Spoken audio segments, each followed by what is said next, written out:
PGDCA second same tally subject में आज हम सीखने वाले हैं concept of tally, concept of inventory. तो इन्वेंट्री का मीन्स होता है कुछ इन्वेंट करना, जो कि मुझे भी पता है और आपको भी पता है। इन्वेंट्री का मतलब यहाँ पर अगर आप टैली में देखेंगे तो इन्वेंट्री का मतलब होता है, इन्वेंट्री का मतलब यहाँ पर है कच्चे माल से, कच्चे माल या बिक्री के लिए उपलब्ध माल या फिर बिक्री के लिए तैयार हो रहे माल से है। आसान शब्दों में कहा जाए तो इन्वेंट्री किसी भी कंपनी द्वारा इन्वेंट किए गए जो आइटम पर अमाउंट लगाई जाती है, उसके द्वारा जो माल पे तैयार किए गए माल पे या कच्चे माल को तैयार करने पर जो खर्च किया जाता है उसे इन्वेंट्री बोला जाता है, जिसको वो वसूल करती है उस माल को बेचकर। ठीक है, किसी भी कंपनी की बैलेंस शीट में इन्वेंट्री को एसेट्स के साइड दिखाया जाता है, यानी कि बैलेंस शीट की साइड दिखाया जाता है। बैलेंस शीट में दो साइड्स होते हैं, एक साइड इन्वेंट्री एक साइड लाइब्रेरी और एक साइड होता है एसेट्स। ठीक है, एक साइड लाइब्रेरीज, एक साइड होता है एसेट्स। तो जो एसेट्स में करंट एसेट्स का साइड होता है उसके अंदर क्लोजिंग स्टॉक के नाम में जो क्लोजिंग स्टॉक के अंदर आपको जो दिखाई देता है वो इन्वेंट्री होता है। अब इन्वेंट्री होता क्या है उसको समझ लीजिए। इन्वेंट्री का मतलब फॉर एग्जांपल हमारी कंपनी के द्वारा एक साइकिल को बनाकर, ठीक है, साइकिल के पार्ट्स यानी कच्चे माल को जोड़कर असेंबल करके उसे मार्केट में बेचा जाता है, उसे बोला जाता है इन्वेंट्री। अब जो कच्चे माल पे कंपनी खर्चा कर रही है वो एक उसके द्वारा लगाई गई अमाउंट है, लेकिन उसको जब जोड़कर या असेंबल कर वो उसे मार्केट में बेचेगी तो वो इन्वेंट्री से पैसा यानी प्रॉफिट कमाएगी। इसलिए इसे एसेट्स में करंट एसेट्स की साइड देखा जाता है। क्यों? क्योंकि इन्वेंट्री को भी एक करंट एसेट्स का हिस्सा माना जाता है, क्योंकि जो इन्वेंट्री होती है, कच्चा माल होता है, वो पैसे के रूप में बदल जाता है। ठीक है, तो इन्वेंट्री के बारे में हम और आगे जानेंगे। तो इन्वेंट्री एक कंपनी के द्वारा किया गया खर्च होती है, यानी कि इन्वेंट्री के कंपनी के द्वारा जो भी माल बनाने पर जो खर्च किया जाता है उनके द्वारा, तो उसे इन्वेंट्री कहा जाता है। इसे हम रॉ मटेरियल भी बोल सकते हैं, क्योंकि ज़रूरी नहीं कि हर कंपनी उत्पाद को खरीद कर ही बेचे, वो बनाकर भी बेच सकती है। ठीक है, बनाकर बेचेगी तो उसे वर्क इन प्रोसेस भी करना पड़ेगा, यानी कच्चे माल को बनाने के बाद उसे उस पर एक वर्क करना पड़ेगा, उस पर एक प्रोसेस करनी पड़ेगी, उसके बाद वो उसको बेच सकते हैं। कब? जब वो फिनिश गुड्स के रूप में तैयार हो जाएगा। इन्वेंट्री को हम गुड्स भी बोल सकते हैं, यानी कि कच्चा माल। ठीक है, तो इन्वेंट्री के द्वारा आप किसी कंपनी से प्रॉफिट, जो कि बेसिकली बिजनेस का जो कॉन्सेप्ट होता है वो खरीदने और बेचने पे ही रखा हुआ है। तो इन्वेंट्री के द्वारा आप कच्चे माल को बनाते हो या तो खरीदते हो और उस पर पैसा लगाकर उसे सेल कर देते हो। ठीक है, सेल करते हो तो सेल आप उसे प्रॉफिट के साथ करोगे। अगर आप प्रॉफिट के साथ या फिर पैसा बनाकर प्रॉफिट के साथ सेल करोगे तो ही वो एक स्टॉक कहलाता है या इन्वेंट्री कहलाता है। ठीक है, अगर आप उसे प्रॉफिट के साथ नहीं बेचते तो वो आपके लिए नुकसान होगा। अब बेचेंगे किसे? तो बेचेंगे कंज्यूमर को।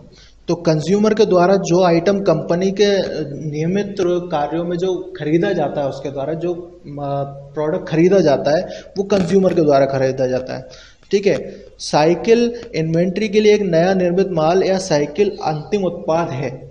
कहने का मतलब यह है कि सबसे पहले हमने एक कच्चा माल लिया, उसको प्रोसेस वर्क इन प्रोसेस में डाला, वर्क इन प्रोसेस में डालकर उसे तैयार किया। उसके बाद जब वो फिनिश गुड्स के रूप में हमारे पास तैयार हुआ तो तैयार करके हमें उसे सेल्स डिपार्टमेंट को दे दिया, जिसके द्वारा वो उसे माल को बेच सके और कंज्यूमर के द्वारा उस माल को खरीदा जाएगा और उस माल के बदले में जो हमें पैसे मिलेंगे वो इन्वेंट्री को कैश में बदल देंगे। इसलिए हमें ये एसेट साइड में क्लोजिंग स्टॉक में दिखाई देता है जो माल हमारे पास रखा हुआ, और जो माल बिक जाता है वो हमारे करंट एसेट्स में कन्वर्ट हो जाता है। तो मैं आपको एग्जांपल के तौर पे बता देता हूँ कि हमें एक इन्वेंट्री तैयार करने के लिए किन किन 3 चीज़ों की ज़रूरत होती है। तो 3 चीज़ों की ज़रूरत होती है टैली में हमें इन्वेंट करने के लिए।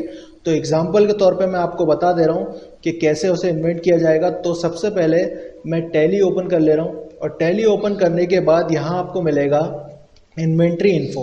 तो इन्वेंट्री इन्फो में जाएंगे आप, तो यहाँ पर आपको तीन चीज़ें देखने को मिलेंगी। स्टॉक ग्रुप, ठीक है, पहला मिलेगा आपको स्टॉक ग्रुप, दूसरा मिलेगा आपको स्टॉक आइटम, तीसरा मिलेगा यूनिट ऑफ मेजर।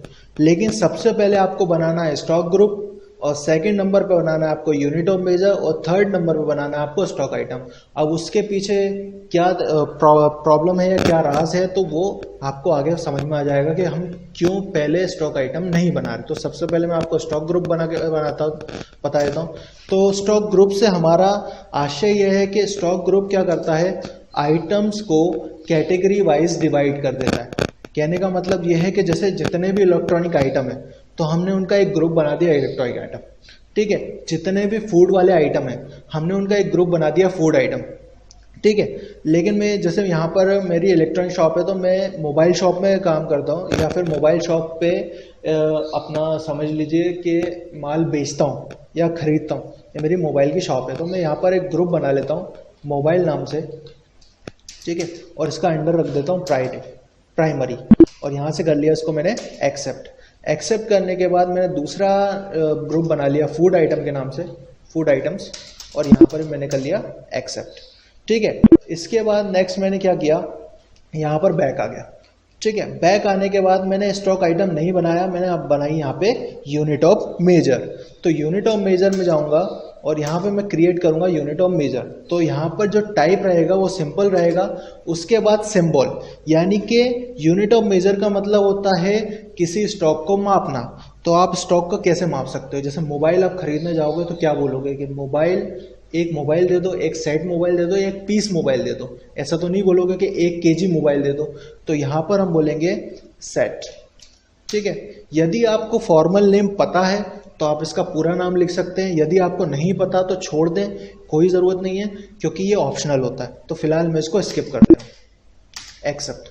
दूसरा मैंने फूड आइटम बनाया, तो मैं इसके लिए एक बना ले रहा हूँ केजी।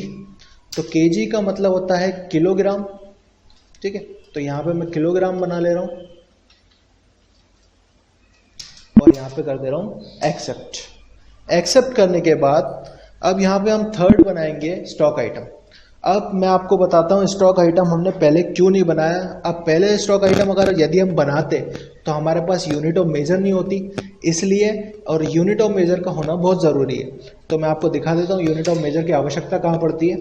तो सबसे पहले मैंने यहाँ पे एक मोबाइल बना लिया, मैंने यहाँ पे लिखा Realme 5, और यहाँ पर आपको जो भी डिटेल देनी है वो आप देंगे नेम में, जैसे कि उसका रैम अलग हो, उसका कलर वेरिएंट अलग हो, जो भी डिटेल देनी है आप यहाँ पर देंगे। उसके बाद जो हमने ग्रुप बनाए थे, यानी स्टॉक ग्रुप बनाए थे, तो मैं यहाँ इसको रख ले रहा हूँ मोबाइल, तो अंडर चला जाएगा इसका मोबाइल।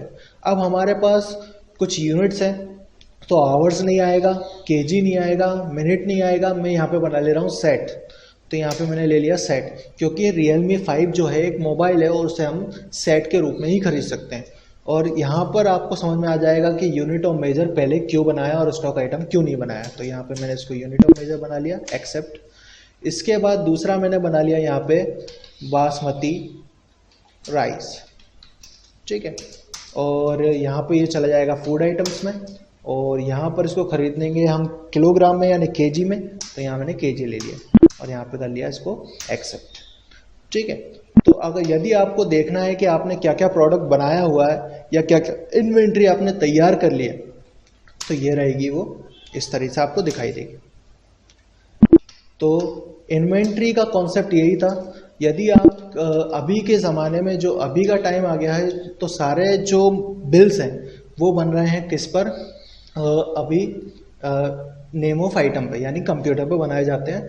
तो आप टैली के द्वारा बिल तैयार कर सकते हो, इसलिए आपको इन्वेंट्री की आवश्यकता होती है, और इन्वेंट्री के साथ काम करके आप आसानी से एंट्रियाँ कर सकते हो और अपना हिसाब किताब रख सकते हो। आज की क्लास में इतना ही, ठीक है। फिर नेक्स्ट क्लास में अपन नेक्स्ट टॉपिक देखेंगे।